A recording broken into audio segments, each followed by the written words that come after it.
I'm going to talk to you about some tips that I and my peers have learned over years of doing customer education and building programs. You have to decide as an organization what works for you. Your education program is very much like a puppy.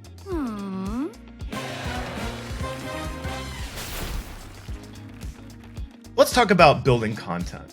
This is a profoundly important thing for us to get right. Presuming that you're starting with maybe very little or no content, or perhaps you're just scrapping a program that existed before and is way out of date, there are some definite things that I can recommend to you to help you really build that content and build it quickly. One, getting your content created in an efficient manner with the resources that you have available to you. We need to also think about a base level of quality. Is it low, medium, really super high?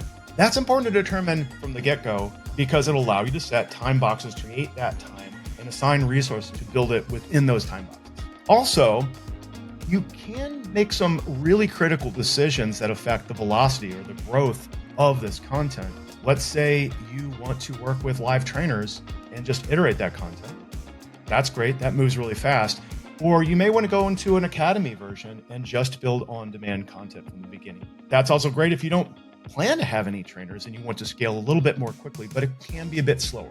I'm going to talk to you about some tips that I and my peers have learned over years of doing customer education and building programs. One, build fast. When I say this, it often disturbs folks because we have something called the iron triangle in project management. You have to decide as an organization what works for you. And again, I always go back to it's more important to service customers quickly and help them solve their pain rather than making a perfectly chromed up, polished, glorious piece of educational content.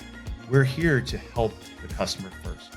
My favorite technique is a method that uses loops. I record myself working live with an audience, doing a live real training session. I take that recording, I put it in a library for people to see when they're not seeing me stream, and I move on to the next one. Maybe even schedule a 101, 102, 103, 201, 202, 203 over a period of a quarter. However that content comes out is what I will use with very little editing. Then I come back next quarter and update the content. I look through all of my material and then I go and I train again. Now, if you're a very small team with a very big remit, or you just need to move really super fast, this method works so well and I highly advise it. You can also extend it by bringing in contractors or other people from your team. The bonus is if you have a very open org, your customer success managers, maybe some salespeople, your onboarding team, your implementation folks, these are the people that know so much.